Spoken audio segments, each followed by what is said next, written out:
Effectivement, hier, j'ai bien pleuré. Si on dit pleurer là, j'ai très bien pleuré. L'épisode était parfait. On n'a pas vite zappé la mort de Jaja. On a consacré un épisode au personnage de Jaja. Et je pense que c'était important. On va pas se mentir. Evenprod sont les seuls qui osent tuer les personnages principaux. Personne ose le faire et ose le faire si bien.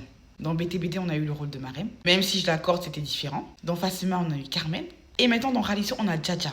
J'ai bien dit qu'il n'y a que eux qui osent faire ça. Et franchement, bravo à eux. Mais maintenant, on sait pourquoi Jaja est morte. Là, on le sait tous. On était pas mal nombreux à dire que c'était peut-être lié à l'envoûtement et tout, mais moi, je savais pas du tout comment ça s'était passé. Je pensais qu'elle avait fait un coup contre Bat et Jaja, du coup, c'est pour ça que Jaja était décédée. Mais je pensais pas que c'était lié à la mort des deux enfants des deux bébés là, dont celui de Anna et puis Mathilde. Et donc, elle avait sacrifié sa propre fille. Forcément, quand tu sacrifies des vies humaines, il faut en sacrifier une autre malheureusement. D'autres pensent que cette série fait l'apologie tout simplement de l'envoûtement, du maraboutage et tout et tout. Moi, je pense que dans tous les cas, il faut être sacrément zinzin pour aller penser à faire des choses comme ça. Les gens n'ont pas besoin d'apologie pour aller faire ce qu'ils ont à faire. C'est pas la série Ralisso qui va leur montrer comment marabouter quelqu'un, comment envoûter quelqu'un. Moi, par contre, ce que j'ai pas du tout aimé, c'est le comportement de Amat. Ok, il a voulu dévoiler son identité. La manière dont il l'a fait, franchement, c'est pas cool. Tu dis que tu vas être là pour Anta, mais il est même pas capable en fait d'attendre que la fille soit un peu bien pour lui dire la vérité. Directement le jour même de la mort de sa sœur, il vient lui annoncer ça. En plus de manière aussi brutale.